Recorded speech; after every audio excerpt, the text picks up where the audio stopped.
When I'm in America, it's very hard to find any news about what's happening in Europe. But of course, once my children were born here, I began to feel at home. Embark on a journey through the captivating tale of Grace Kelly, where Hollywood glamour intertwines with royal intrigue, revealing the hidden depths behind the fairy tale facade. Join us as we unravel the enigma of a beloved actress turned princess, whose legacy continues to inspire and intrigue generations. Grace Kelly's royal wedding. You might recall the royal weddings of Prince William and Prince Harry, but let's rewind to the very first televised royal nuptials. Prince Rainier of Monaco is tying the knot with Hollywood star Grace Kelly. 30 million people in Europe tuned in for the black and white broadcast from 9 different countries, and the event drew the attention of 1,800 journalists. As captivating as the wedding was, it masked a complex, hidden world behind the scenes that is only now coming to light. When Grace Kelly married Prince Rainier, she left her Hollywood fortune behind. Although their marriage was a fairy tale moment, her decision came at a high cost, and her final days were not as glamorous as one might imagine. Now her husband is confessing the truth. Let's take a look at her life, starting with her family and early years, and see how this story ties back to her royal marriage and what happened back then. Her early life and passion. Grace was born in Philadelphia on November 12, 1929, to a wealthy family. Her father, John Brendan Jack Kelly, was a successful brick businessman and a 3-time Olympic gold medalist in rowing, while her mother, Margaret Catherine Major, was also an accomplished athlete and the first female coach at the University of Pennsylvania. Grace had 3 siblings and was the 3rd child in the family. Even though Grace grew up in a privileged environment, it wasn't all sunshine. Her father preferred her older sister Peggy, and Grace often felt she had to compete for his love. Her mother was strict and believed in corporal punishment. This tough upbringing influenced how Grace raised her children later in life. Grace began acting at a young age. She played a lead role in a play when she was just 12 years old and continued performing throughout high school. She also modeled with her mother and sisters. When it was time to go to college, she was denied entry to Bennington College because of her low math scores. Despite her father's disapproval of her career choice, Grace decided to follow her passion for acting. Her father saw acting as a lowly profession, but she was determined to make it on her own. Grace's journey to stardom began with her audition for the American Academy of Dramatic Arts in New York. She used a scene from her uncle's play to impress the school, and even though it was already full, they accepted her because of her uncle's influence. Living in Manhattan's prestigious Barbizon Hotel for Women, Grace supported herself as a model while studying acting. She was serious about her craft and practiced her speech with a tape recorder. Her dedication paid off as she made her Broadway debut in Strindberg's The Father alongside Raymond Massey. At just 19, she wowed audiences with her graduation performance in The Philadelphia Story as Tracy Lord. A transition to television. Grace Kelly's talent soon caught the eye of television producers. She played Beth Merriday in a TV adaptation of a Sinclair Lewis novel and went on to appear in nearly 60 live television shows. This exposure set the stage for her big break into film. Grace's first film role was in 14 Hours in 1951, which didn't earn her much attention. However, while on set, Gary Cooper noticed her and found her charming and different from other actresses he'd seen. This chance encounter led to Grace's first major role in High Noon alongside Cooper. Her early days as an actress paved the way for her eventual rise to fame, opening doors to Hollywood's biggest opportunities. Her path was full of hard work, dedication, and a little bit of luck. Grace Kelly's path to stardom picked up when director John Ford saw her screen test in 1950. Ford was impressed by her elegance and class. In September 1952, she flew to Los Angeles to audition and landed a role with a 7-year contract. Though the salary wasn't huge, she accepted the deal under a few conditions. She wanted to take time off to work in the theater every other year and planned to live in New York at the famous Manhattan House.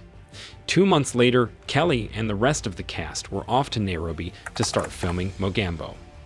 Originally, Gene Tierney was supposed to play her role, but had to drop out. For Kelly, the film offered three things she liked: working with director John Ford, acting alongside Clark Gable, and a trip to Africa. Her role in the movie earned her a Golden Globe Award and an Academy Award nomination. After Mogambo, Kelly starred in the TV play The Way of an Eagle before landing a role in Dial M for Murder, directed by Alfred Hitchcock. He became one of her mentors and highlighted her beauty and acting skills, especially in intense scenes like the one where her character fights off an attacker. The movie was a hit with critics and audiences. Next, she filmed The Bridges at Tokori in January 1954, playing a minor but important role as William Holden's character's wife. The movie was released in January 1955, and The New Yorker praised Kelly's confident performance and on-screen chemistry with Holden. When offered a role in On the Waterfront with Marlon Brando, Kelly passed on the opportunity. Instead, she chose to work on Rear Window with Hitchcock. Throughout the filming of Dial M for Murder, Hitchcock kept talking to her about Rear Window, showing his interest in working with her on it. Rear Window and critical acclaim. During the production of Rear Window, Kelly and Hitchcock developed a strong bond, though they had occasional disagreements. Grace Kelly starred as Lisa Fremont in the 1954 movie Rear Window alongside James Stewart. This role was a first for Kelly, portraying an independent and confident career woman. Stewart played a photographer bound to a wheelchair, while Kelly's character added a touch of sophistication to the story. Hitchcock took advantage of her beauty on screen, especially during scenes involving kisses, and Kelly then took on the role of Georgie Elgin in The Country Girl, where she played the wife of a washed-up alcoholic singer. This part was a big change from her previous roles. She fought hard for this role and even threatened to leave MGM to make it happen. Her performance was critically acclaimed and led to an Academy Award nomination for Best Actress. She was up against Judy Garland, who was expected to win for her performance in A Star is Born. However, Kelly won the Oscar, marking one of the highest points of her career. Final films and lasting legacy. In April 1954, Kelly flew to Colombia to film Green Fire with Stuart Granger. This movie didn't go as planned, as the crew faced challenges with weather and location. Kelly found the experience unpleasant, saying the working conditions were tough. Despite these challenges, the movie managed to make a small profit. After filming multiple projects back-to-back, Kelly went to France for her final film with Alfred Hitchcock, To Catch a Thief. She starred alongside Cary Grant, and the two became friends and admired each other greatly. Grant later said Kelly was his all-time favorite actress, preferring her over other famous stars like Ingrid Bergman. Grace Kelly's journey to royalty. After all her amazing roles, there was something royal about to begin. Yes, we're talking about her journey to royalty. In April 1955, Grace Kelly led the U.S. delegation at the Cannes Film Festival. She was invited to a photo session with Prince Rainier of Monaco at his palace. Although their first meeting had delays, the two eventually met and something clicked.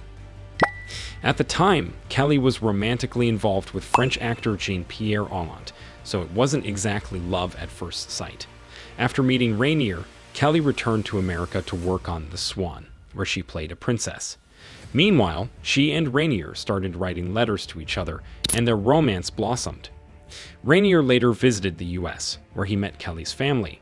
After just 3 days, he proposed, and Kelly said yes.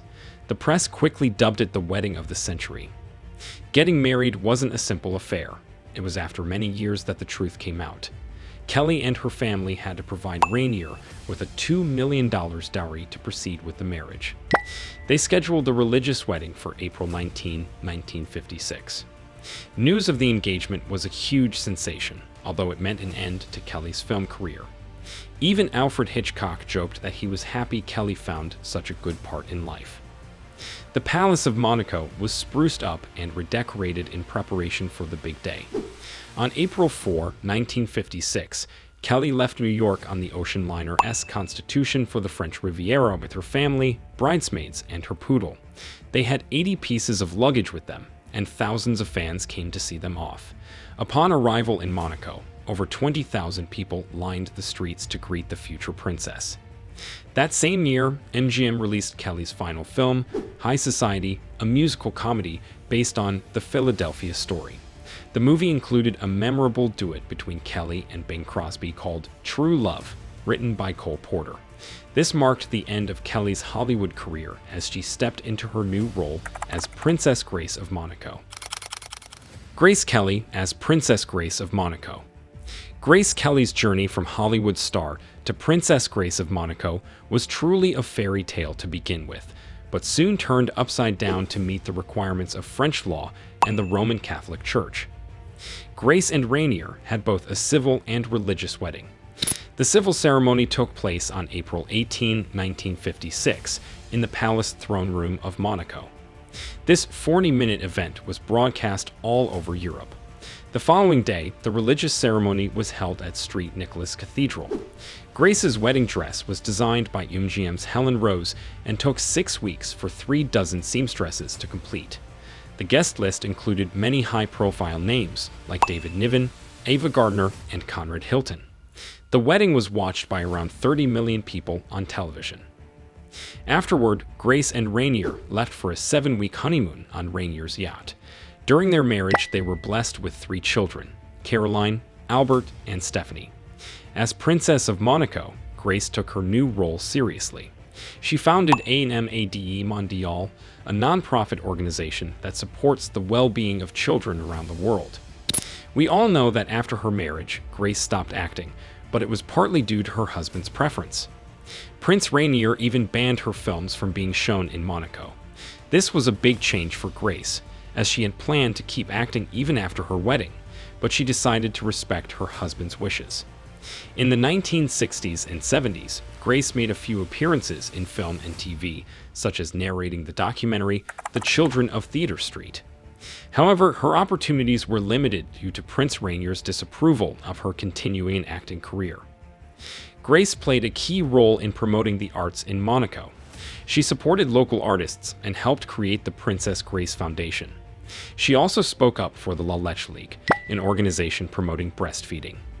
Grace was known for her love of flowers and even dedicated a garden club she was a member of. The International Best Dressed list continued to recognize her, and she remains a fashion icon. Little did she know that her life would be described as a once fairy tale romance that turned into a series of struggles. Nevertheless, her elegant and timeless style continues to inspire people all over the world. Grace Kelly's tragic end. On September 13, 1982, tragedy struck as Princess Grace Kelly suffered a stroke while driving with her daughter Stephanie to Monaco from their country home. The stroke caused her to lose control of her car, a Rover P6, sending it tumbling down a mountainside. Though she was pulled alive from the wreckage, Grace was unconscious and severely injured. Sadly, she never regained consciousness and passed away the following day at the age of 52. Grace Kelly's funeral was a solemn affair held at Monaco's St. Nicholas Cathedral, where she had exchanged vows with Prince Rainier 26 years earlier. Over 400 people attended the service, including dignitaries from foreign governments and members of European royal families. Famous faces like Cary Grant, Nancy Reagan, and Princess Diana came to pay their respects. Even those unable to attend the funeral in person bid farewell to the beloved actress and princess through televised coverage. The broadcast reached nearly 100 million viewers, highlighting the profound impact Grace had on people worldwide. In his touching eulogy, actor James Stewart captured the essence of Grace Kelly's character. He spoke not just of her status as a princess or actress, but of the genuine kindness and warmth she brought to every encounter. Stewart's words resonated with many, reflecting the deep loss felt by all who knew and admired Grace. Grace Kelly's untimely death marked the end of an era, leaving behind a legacy of elegance, grace, and compassion that continues to inspire generations. But what haunts me the most are some revelations that came to light after her death. She wasn't exactly living the princess's life. Revealing the realities of princess life. Grace Kelly's life after becoming a princess might seem like a fairy tale to many, but behind the glamour, it might have been more challenging than it appeared. friends and biographers suggest that Kelly faced loneliness and struggled with the demands of royal life. One friend, Judith Balaban Quinn, said that royal life was much harder than any movie set, and that Kelly had to create more illusions as a princess. Another friend, Joan Dale, described Kelly's experience as feeling like a prisoner in a gilded cage behind palace walls. Biographer Wendy Lee painted a tough picture of Kelly's marriage, claiming her husband was unfaithful shortly after their wedding. This reportedly left Kelly feeling humiliated and very unhappy. At the time of her death, there were hints that Kelly might have been considering a return to acting. In 1977, she narrated a documentary and played herself in a film called Rearranged, which was made 2 years before her death. However, the film was never released at her husband's request. The Missing Millions. In a documentary titled Grace Kelly, The Missing Millions, which aired in the UK on March 27, 2021, new information about Grace Kelly's finances has come to light, shocking everyone. Kelly had to pay a large dowry of $2 million, about $20 million today, to marry Prince Rainier of Monaco. To gather this amount, she combined her acting fortune with her family inheritance. By the time she passed away in 1982, at 52 years old, Kelly had only $10,000, around $227,000 today, and her grandfather's rundown cottage in Ireland. This surprising financial situation contrasts with her image as a wealthy princess. The documentary also suggests that Grace Kelly might have had 3 different wills. While the American and Irish wills don't account for her wealth from brand deals, jewelry, and gifts she received as a working royal, the documentary hints at a secret third that will be hidden in the Grimaldi archives. Godfrey, a wealth advisor featured in the documentary, and the director, Adam Warner, believe there is a third will because Kelly only had $10,000 in her name in the US and had an Irish will dealing with her assets there. This led them to suspect there must be a will covering her other assets, particularly the ones left to her children. Godfrey and Warner wanted to see the third will, but were told by the palace that it was not publicly available. Prince Albert and his family do not wish to disclose its content, so the documentary couldn't be accessed. Godfrey hopes the third will bequeath Kelly's assets to her children and her charity, the Princess Grace Foundation. The royal family of Monaco now has significant wealth. Prince Albert's wife, Charlene Wittstock, is said to be worth around $150 million. In 2019, Prince Albert's net worth was estimated at $1 billion. A fairy tale with a price. Advisor Gemma Godfrey, who explored Kelly's finances in the documentary, pointed out the irony of Kelly's story. Despite her Hollywood success, she had to pay to become a princess. Many imagine her fairy tale journey from Hollywood to royalty as one filled with wealth, but the reality is quite different. Kelly's earnings from her 5 years in Hollywood could have totaled around $1.5 million, or roughly $15 million today. However, these earnings seem to be missing from her will, as Godfrey points out in the documentary. According to J. Randy Terabelli's book, Once Upon a Time, Behind the Fairy Tale of Princess Grace and Prince Rainier, Kelly initially planned to continue acting after her marriage to Prince Rainier. But days later, Prince Rainier announced that he and his wife had agreed that she would retire. Although Kelly may have wanted to keep acting, she had to respect her husband's decision. When asked if she would continue acting, Kelly responded that the decision would be made by the prince. Then there's that return that, sadly, never really happened. 5 years into her marriage, Kelly considered returning to Hollywood with the lead role in Alfred Hitchcock's Marnie. However, she ended up not taking the role due to tensions between Monaco and France. Tony Lee Morrill, in his book Hitchcock and the Making of Marnie, mentioned that Kelly might have felt the need to stay in Monaco, while her husband dealt with diplomatic issues with France. Grace Kelly's legacy and family. Kelly's fame greatly benefited the people around her, from MGM's profits to Monaco's appeal as a tax-free haven for millionaires. Even if she hadn't become a princess, her Hollywood films would still be loved by many. Kelly's family aims to keep her memory alive in tangible ways. In 2016, her son Prince Albert bought her childhood home in Philadelphia, Pennsylvania. He spent $754,000 to buy the 4,000 square foot home built by Kelly's father in the 1920s. The house, a historical landmark, had been out of the family for over 50 years. Prince Albert restored it to its original state for family gatherings and as a place to conduct business for the family's foundations. Prince Albert shared that the home felt like a real family home and was a place of gathering and rejoicing. Grace Kelly's story may not have had the perfect ending that many believed, but her legacy as a talented actress and iconic figure remains strong. Which part of Grace Kelly's story hit you the most? Do you believe her life as a princess was the fairy tale many think it was, or do you see it as more of a challenge she faced with grace and strength? Make sure to subscribe to the channel and let us know.